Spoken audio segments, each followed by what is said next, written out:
Hello दोस्तों, स्वागत है कहानी के एक और वीडियो में। एक समय की बात है, एक गांव में गौतम बुद्ध का बहुत बड़ा आश्रम था। वहां पर एक प्रसिद्ध बौद्ध गुरु रहते थे।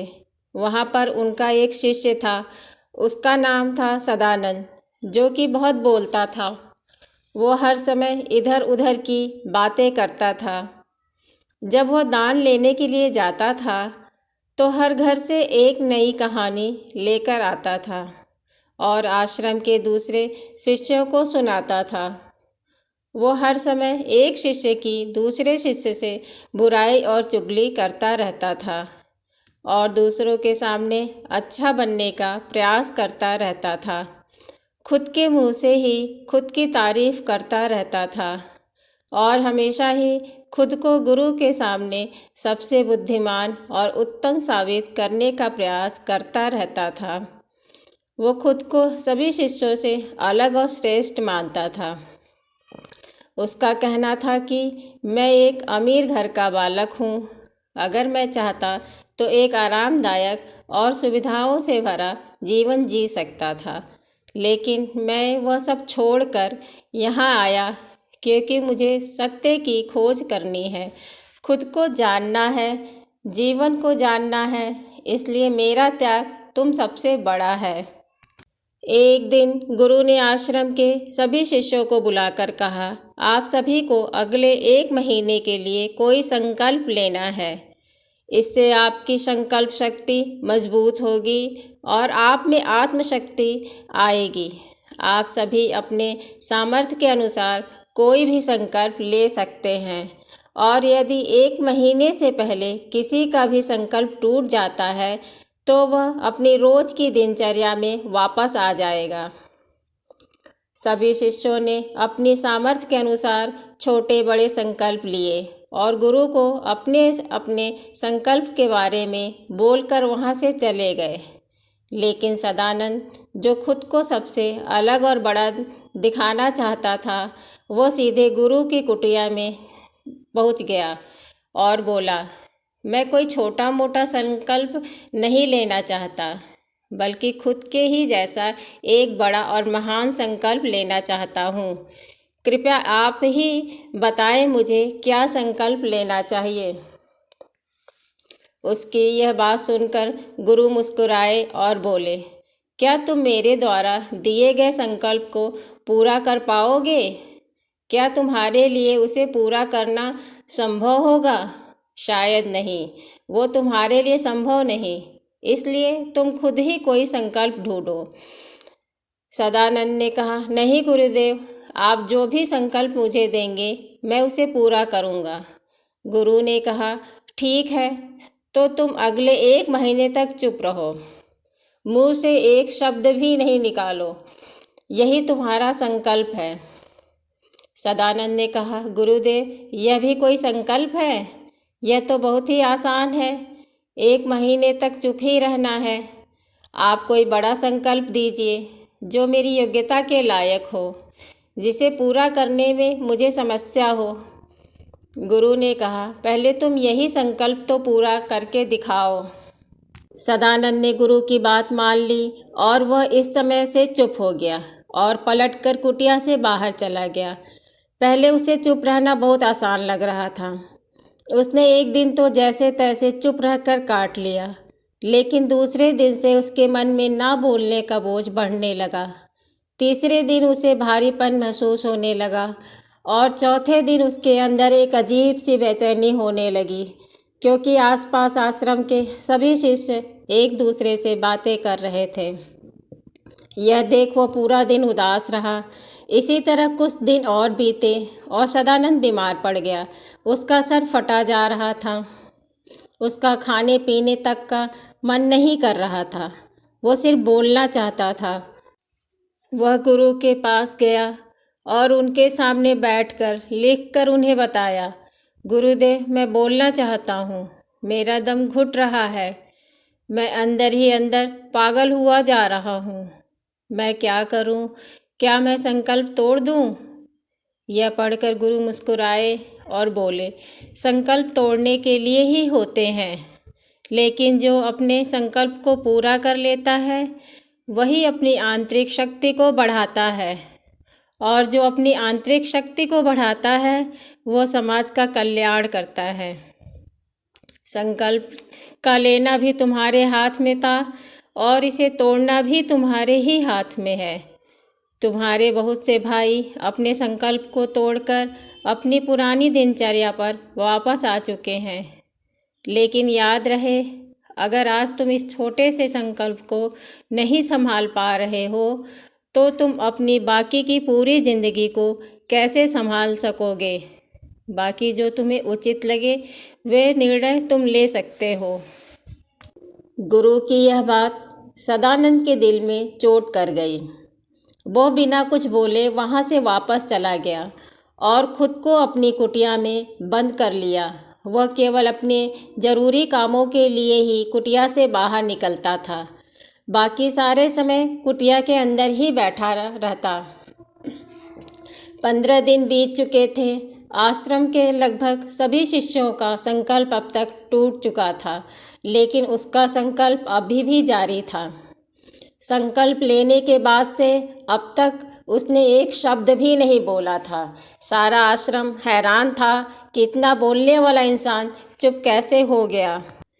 15 दिन बीतने के बाद सदानंद दोबारा अपने गुरु के पास गया और लिख कर बताया, गुरुदेव, मैं बाहर से तो चुप हूँ, लेकिन मेरे भीतर बहुत सी आवाज़ है, बहुत सी चीख पुकार और शिकायतें हैं। मैं अंदर ही अंदर बात करता रहता हूँ। मेरा मन तरह तरह के प्रश्न पूछता रहता है। मैं बाहर से जितना मौन हूँ, अंदर से उतना ही शोर शराबा से भरा हुआ हूँ। क्या इस तरह से मेरा संकल्प अभी भी जारी है?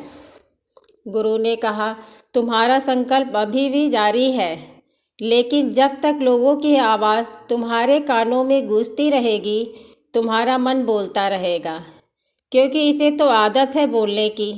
तुम भले ही बाहर से चुप रहो, लेकिन तुम अंदर ही अंदर बोलते रहोगे। तुम्हें इन बातों से, इन आवाज़ों से दूर जाना पड़ेगा। सदानंद गुरु को प्रणाम कर वहाँ से चला जाता है। सुबह होते ही अपनी कुटिया छोड़कर जंगल की तरफ चला जाता है। कई दिन बीत जाते हैं, संकल्प का समय भी पूरा हो जाता है, लेकिन सदानंद लौट कर नहीं आया। आश्रम में सभी को डर था कि कहीं उसको जंगली जानवर ने खा तो नहीं लिया। उसे ढूंढने की बहुत कोशिश की गई, लेकिन वह कहीं नहीं मिला। सभी शिष्यों ने मान लिया था कि जंगली जानवरों ने उसे अपना शिकार बना लिया है, लेकिन गुरु को ऐसा नहीं लगता था। एक दिन आश्रम का एक अन्य शिष्य गुरु के पास आया और बोला, गुरुदेव, हमारे सदानंद के साथ क्या हुआ होगा? क्या जानवर ने उसे मार दिया होगा? गुरु ने कहा, हो सकता है कि जानवरों ने उसे अपना शिकार बना लिया हो, लेकिन उसके न लौटने की एक दूसरी वजह भी हो सकती है। शायद उसे वह मिल गया है जिसके लिए वह गया था। फिर शिष्य ने पूछा, गुरुदेव, क्या ज़्यादा बोलना इतना हानिकारक होता है? गुरु ने कहा, इंसान के जीवन के बहुत सारे दुखों में से एक दुख यह भी है कि वह कभी चुप नहीं रह सकता, हमेशा कुछ न कुछ बोलता ही रहता है। हमारे आधे से ज़्यादा दुख तो सिर्फ हमारे ज़्यादा बोलने के कारण पैदा होते हैं। परिवार के अधिकतर झगड़ों की वजह हमारा ज़्यादा बोलना ही होता है। इस नासमझी में हम अपना समय, अपना जीवन और अपनी समझ को खो देते हैं, और इसके बदले में सब व्यर्थ और बर्बाद हो जाता है। शिष्य ने कहा, तो फिर इसका समाधान क्या है? गुरु ने कहा, पूरी जागरूकता के साथ अपने विचारों को देखना ही एकमात्र तरीका है। इससे ज़िंदगी में चमत्कारिक बदलाव आ जाता है। उसके बाद वो शिष्य गुरु को प्रणाम करके वहाँ से चला गया। सदानंद को आश्रम छोड़कर गए हुए 3 महीने हो चुका था, लेकिन उसकी कोई खबर नहीं थी। अब तो सभी शिष्यों ने भी उसके वापस लौटने की उम्मीद छोड़ दी थी। लेकिन एक दिन वह आश्रम लौट आता है उसे देखकर सभी के आश्चर्य और खुशी का ठिकाना ना रहा, लेकिन अब वह वैसा नहीं था जैसा गया था। वह बिल्कुल बदल चुका था। वह कुछ और ही बनकर वापस आया था। उसके चेहरे पर एक गजब का ठहराव और आंखों में शांति थी। आश्रम में आते ही सभी शिष्यों ने उसे चारों तरफ से घेर लिया और बातें करने लग गए। वो भी उनसे बातें करने लगा।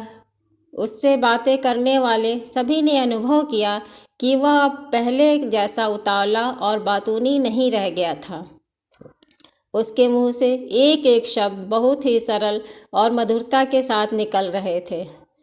थोड़ी देर तक शिष्यों से बात करने के बाद सदानंद सीधे गुरु के तरफ चला गया। उसने गुरु के चरण छुए और कहा, गुरुदेव, क्या मैं अभियान में हूँ? क्या भी मेरा संकल्प जारी है? गुरु ने कुछ देर तक सदानंद की आंखों में बड़े ध्यान से देखा और कहा, हाँ, तुम अभी भी अभियान में हो। तुम्हारा संकल्प अभी भी जारी है। सदानंद ने कहा, गुरुदेव, जब मैं आश्रम से गया तो मैं मुंह से तो चुप था, लेकिन मेरे अंदर बहुत सी आवाज़ हो रही थी। तो मैं जंगल चला गया, इस उम्मीद से कि वहाँ मुझे शांति मिलेगी। लेकिन मैं जितना अंत में जाता गया, मेरे अंदर की आवाज़ उतनी ही तेज़ होती गई। मेरे भीतर की पुरानी से पुरानी आवाज़ मुझे सुनाई देने लगी।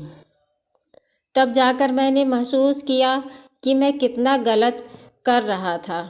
जब मैं अपने परिवार वालों, दोस्तों को और शिष्य भाइयों को बुरा भला कहता था, मैं उनका मजाक बनाता था, तो उस समय मुझे लगता था कि मैं सही कर रहा हूँ।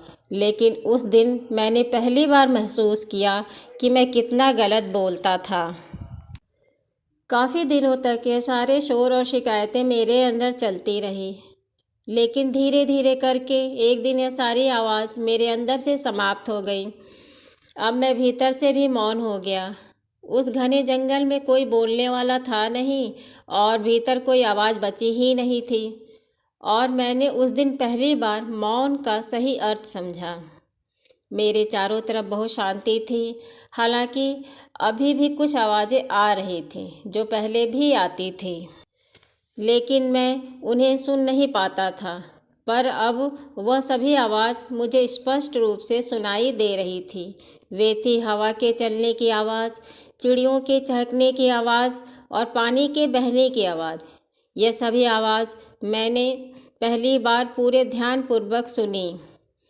अपने चारों तरफ इतनी शांति मैंने पहले कभी महसूस नहीं की थी। तो इस शांति को भंग करने के लिए मैंने पहली बार अपने मुंह से कोई शब्द निकाला।